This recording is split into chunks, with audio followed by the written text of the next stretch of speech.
guys. It's all good. Giannis and the Bucks take on the Pacers in round one of the playoffs later this week. If the Bucks lose to the Pacers, it'll be their third consecutive first-round exit from the postseason. Yesterday, Marcus was fired up about the what-ifs of another Milwaukee opening road loss. Take a listen. If I'm Giannis and we don't get past this first round, I think I'm going to sunny Miami. Listen, it's wide open over there. You can start something new. No, it's a really big market. Chiney, would Miami be an easier place to win than Milwaukee? I wouldn't say right now with the way that Miami is currently constructed, it's difficult because if you think Giannis coming to Miami, he's going to play alongside Bam Adebayo. And if you think about the paint, he needs an open paint to perform. But bigger question, the last few years when the Milwaukee Bucks have fallen short, a lot of people have wondered, oh my gosh, is Giannis going to leave? And I think he's more loyal than people actually. I think they underestimate the fact that he wants to stay and be great in Milwaukee. But it does come to the forefront of my mind how history can repeat itself. I always think about Kareem Abdul-Jabbar. He won his first championship in Milwaukee, and then what happened after? He left, went to Los Angeles, and the rest was history. I know Bucks fans probably feel the same way. We need to protect Giannis at all costs. I don't think he leaves for Miami. He could leave down the line. Most importantly, because when you have a star of Giannis's magnitude, someone that this year averaged 30 points, 10 to 12 rebounds on 60% shooting like he's done the last few years, you try to keep him there. What have they done? I think they've had 5 head coaches in the last 8 years, including interim. They've also took a big swing, and they have missed in some ways when it came to their offensive production through the roof, but defense has struggled after Dame Lillard. They are trying. They're showing that they want to keep Giannis Antetokounmpo, but I do remember Kareem Abdul-Jabbar, and I'm like, is history going to repeat itself?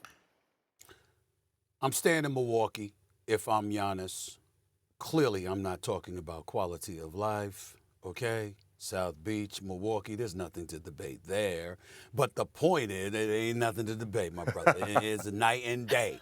But the point is that from a strictly basketball perspective, I'm not leaving Dame to go to Miami. That's number one. Number two, what you going to have to give up in order to get Giannis, okay? Because you can't keep Bam and Tyler Hero. I mean, somebody got to go. So who you going to be playing with? That's number two. Number three, very uncomfortable portion of this conversation that I have to get into, but it is unavoidable. We've talked about Pat Riley. He's over 80 now. And, you know, Pat Riley, the winner within, one of the great basketball minds and accomplishers this game has ever seen. I revere this man. But in the same breath, it hasn't been great.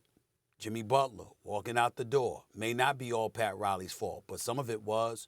LeBron James walking out the door. Some of it was Pat Riley's fault. D. Wade departed, you know, even though they resurrected their relationship or whatever.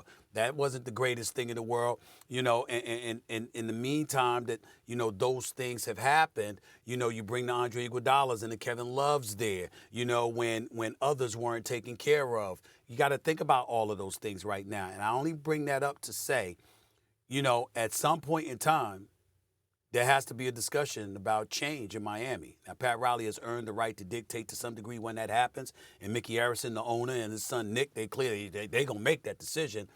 But when you think about a guy like Eric Spoelstra, who's going to be the Team USA coach in 2028, unless he does not want to, he is going to be the choice because he is a Hall of Fame coach, an absolutely brilliant coach. You understand? And we know that it's a first-class organization.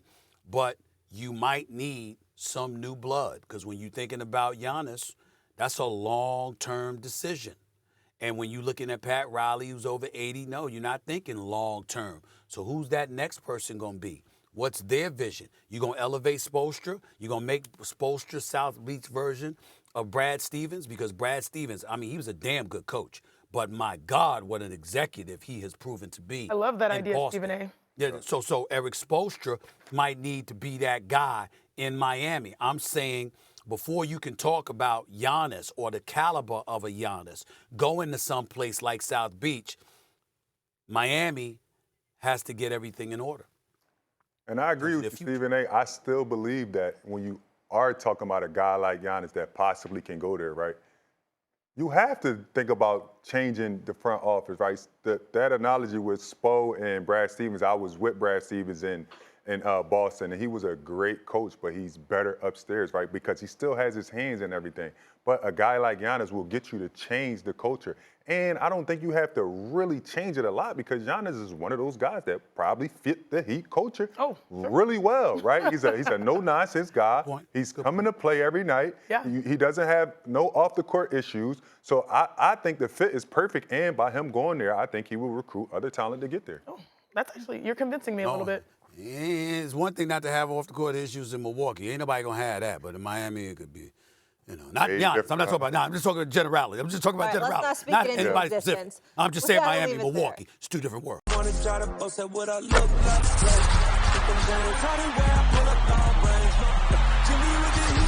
fire. The city, yeah, I'm